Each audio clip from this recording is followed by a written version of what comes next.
Dashrath Manjhi stared at the steep rock face of the mountain, his calloused hand wrapped around the handle of a chipped iron hammer. He lived in a remote village in Bihar, India, with nothing to his name but a mud hut, a few cooking pots, and the memory of his wife. Falguni Devi got sick in the rainy season of 1959.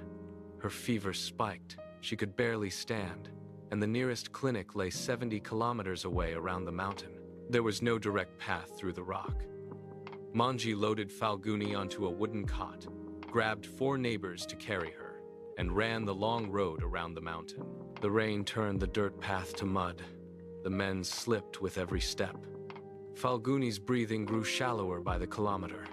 By the time they reached the clinic, it was too late. Her breathing had stopped.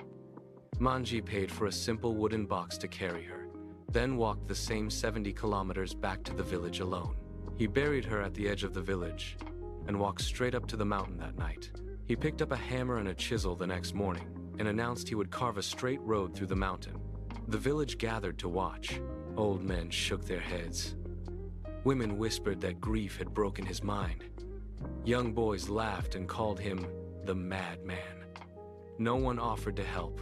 No one donated tools or food. Half a year in, a landslide knocked loose a chunk of rock he'd spent 3 months carving. It rolled down the hill and crushed his only mud hut. He slept under a rock overhang after that, shivering through monsoons and huddling for warmth in the dry season.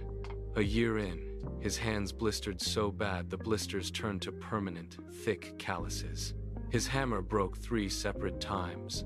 He walked 20 kilometers to the nearest blacksmith every time, working an extra day of unskilled labor to pay for a new head, then walked back that same night to keep working.